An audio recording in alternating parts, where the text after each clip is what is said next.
Pemirsa masih di Market Review dan kita masih membahas topik mungkinkah taper tantrum kembali terjadi dan kita masih berbincang bersama dengan Bapak Fikri C. Permada yang merupakan ekonom PT Pevindo. Pak Fikri, kita lanjutkan kembali Pak.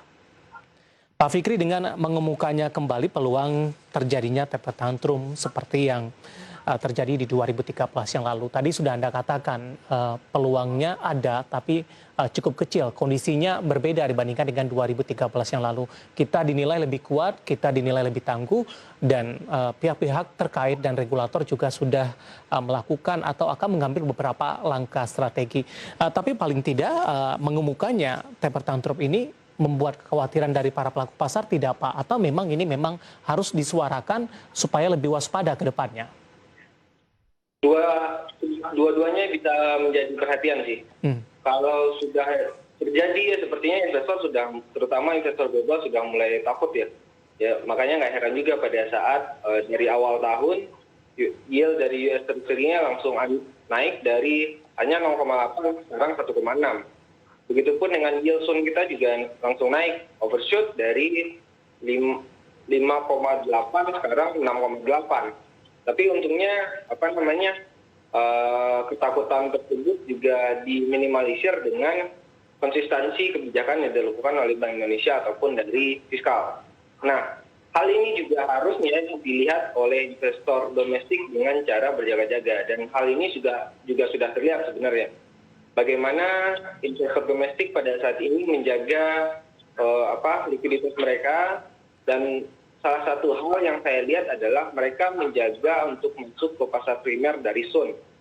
Sehingga dari awal tahun yang biasanya lelang Sun itu bisa 3-4 kali oversubscribe, sekarang di pertengahan Maret sampai saat ini kemungkinan besok juga masih berada di 1 atau 1,5 oversubscribe. Artinya investor domestik pun sudah sangat menjaga diri terkait hal ini.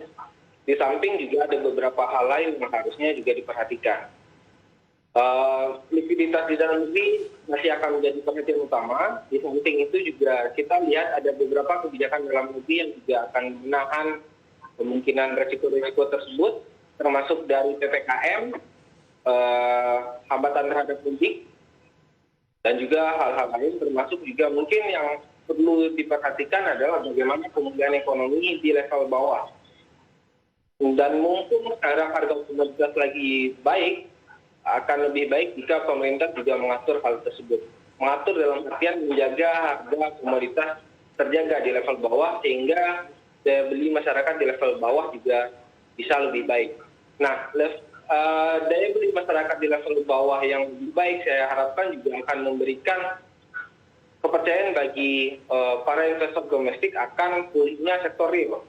Sehingga jika di 2013 itu mainannya di pasar keuangan ataupun overshoot-nya terjadi di pasar keuangan, sekarang bisa diminimalisir dengan cara melakukan investasi di sektor real.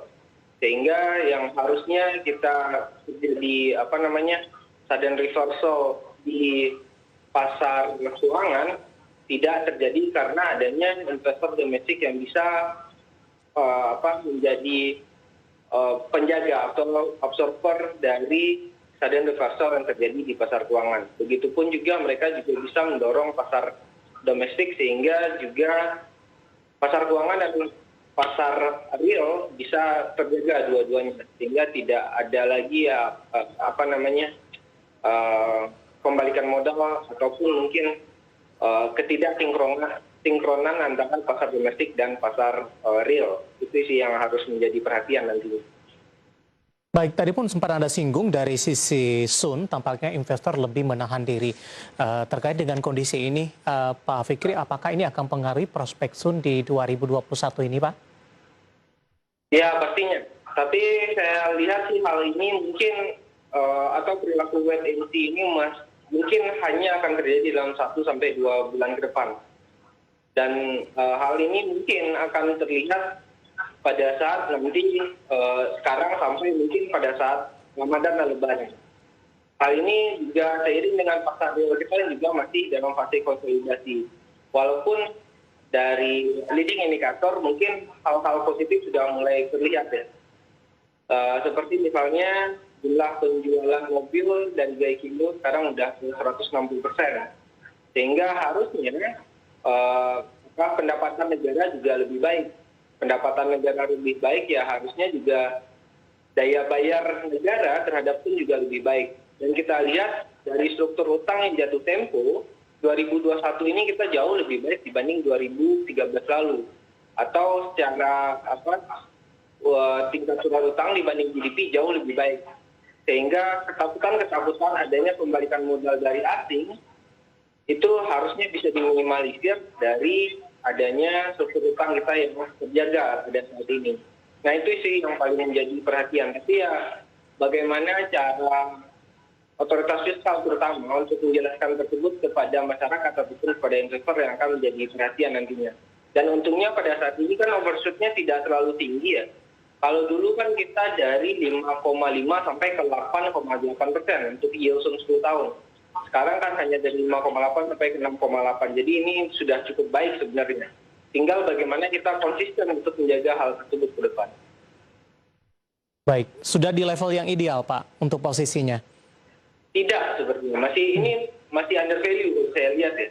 Karena di saat yang sama sebenarnya US Index sebenarnya berada di level yang paling rendah dalam 1 tahun terakhir. Sehingga harusnya rupiah juga berada di level yang lebih rendah dalam 1 tahun terakhir, ditambah dengan cadangan devisa kita yang mencapai level tertinggi. Sehingga pada saat sekarang saya mengatakan bahwa di level 14.400 ini rupiah masih sangat under value. Bahkan di 14.000 pun sebenarnya under value secara real. Tapi mungkin itu bisa menjadi level yang sangat baik atau memberikan dorongan confidence bagi pasar jika rupiahnya bisa berada di level yang lebih rendah dibanding posisi sekarang. Tapi di 14.400 pun sekarang sebenarnya sudah lebih baik karena adanya konsistensi kebijakan yang dilakukan. Baik, Pak Fikri, di luar dari beberapa ketentuan-ketentuan atau strategi yang sudah dipersiapkan oleh pemerintah, di mana dalam hal ini Bank Indonesia juga memperluas Pak kerjasama hingga ke internasional, di mana Bank Indonesia ini telah memiliki kerjasama transaksi perdagangan bilateral dan investasi langsung begitu, atau yang lebih dikenal dengan local currency settlement. Bagaimana Anda melihat upaya yang dilakukan oleh Bank Indonesia ini dan dampak kedepannya akan seperti apa, Pak? Ya harusnya ini dampak baik ya, sehingga ketergantungan terhadap dolar akan jauh menurun. Tapi kita lihat local currency settlement atau LCS ini terhadap negara-negara lain selain penggunaan US dollar masih sangat rendah ya. Iya. Terutama untuk impor. Di impor itu penggunaan dolar itu masih sangat-sangat dominan, 95%. Walaupun di sisi ekspor sebenarnya udah di 70%. Tapi ya ini, pada saat terjadinya terjadi sesuatu terhadap US dollar, tentunya ini sangat-sangat berpengaruh terhadap impor kita. Ditambah juga cara perhitungan dari impor dan ekspor juga berbeda. Nah ini juga menjadi perhatian nantinya. Jika impornya bisa diturunkan lebih baik atau LCS digunakan selain US dollar lebih, atau invoice currency terhadap selain US dollar bisa didorong lebih cepat, itu tentunya akan lebih baik bagi rupiah, karena tentunya hal tersebut akan mengurangi ketergantungan kita terhadap dolar. Tapi ya ini tentunya butuh waktu, nggak serta-merta akan bisa langsung kita menggunakan misalnya mata uang selain dari US dollar gitu. Tapi ya setidaknya ini hal positif sih. Dan ya mungkin waktunya masih kita butuh 5 atau 6 tahun lagi agar hal tersebut bisa berdampak sangat positif nantinya terhadap rupiah. Pak Fikri, tadi Anda katakan peluang dari TP Tantrum ini cukup kecil terjadi di tahun ini begitu, mengingat kondisinya berbeda dibandingkan dengan 2013 yang lalu. Tapi ketika kita membahas skenario terburuk, ketika TP Tantrum ini terjadi, Pak Fikri, seperti apa dampaknya, Pak? Yang pertama, kemungkinan yield dari tun kita akan, yield tun 10 tahun tentunya akan terdorong naik. Jika pada saat ini 6,8, saya pikir mungkin ke 9% mungkin akan terjadi. Jika itu memang level terburuk ya. Kalau mengingat dengan elastisitas yang terjadi di 2013 lalu. Di saat yang sama, selain yield tun, tentunya juga US dollar kita, rupiah kita akan terdongkrak naik. Karena kan dua hal ini refleksi dari sudden reversal yang terjadi. dan itu adalah dampak dari taper tantrum. Sehingga kemungkinan rupiah juga akan bisa overshoot. Kalau melihat dari elastisitas yang terjadi di 2013, mungkin rupiahnya bisa ke 20.000. Tapi saya pikir hal tersebut akan sangat-sangat kecil kemungkinan terjadi. Sehingga level antara 14.000 sampai 15.000 dari rupiah atau 14.000 bahkan sampai 14.500, saya pikir masih akan sangat mungkin terjadi dan kemungkinannya akan sangat besar. Yield soon kita masih akan berada di level 7%. Jadi ketakutan taper tantrum harusnya bisa diminimalisir. Tergantung kepada bagaimana nantinya kita juga menjaga optimisme kita terhadap perekonomian kita sendiri. Dan saya lihat data-data yang fundamental terutama dari Indonesia juga masih sangat-sangat positif ya.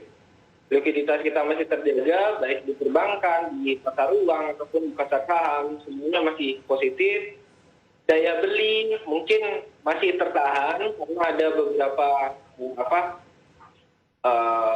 hal-hal real yang masih kita jaga, terutama masih adanya PPKM dan juga adanya pembatasan mudik. Ini masih akan menjaga daya beli kita berada di level yang lebih rendah.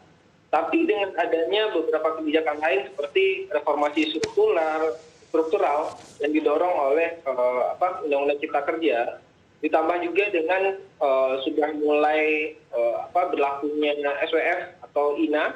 Hal ini juga akan menambah likuiditas di dalam negeri, ditambah juga dengan LCS tadi, ditambah juga dengan kebijakan terkait nilai tukar, baik dari spot, DNDF, dan juga forward, ditambah juga dengan adanya burden sharing antara BI, LPS, dan juga dari otoritas jasa keuangan untuk masuk ke pasar SUM, ditambah juga dengan beberapa pilihan kebijakan penerbitan surat utang negara yang tidak hanya berasal dari lelang primer tapi juga didorong dari private placement ataupun dari hal lain atau green shoe bahkan yang dilakukan oleh pemerintah, sehingga saya pikir hal tersebut akan menjaga yield kita akan relatif tertahan, tidak akan terlalu tinggi seperti di 2013 lalu. Baik, Pak Fikri, waktu kita cukup terbatas. Terima kasih sudah bergabung bersama kami di Market Review. Semoga yang kita bahas bisa menjadi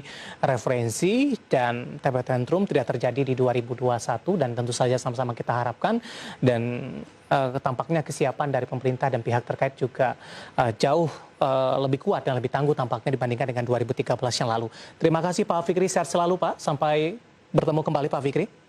Terima kasih Mas David, sehat selalu. Terima kasih Bapak Fikri C. Perpana, Ekonom PT Pevindo. Dan tetap di tempat Anda karena setelah ini Market Review akan segera kembali dengan topik yang berbeda.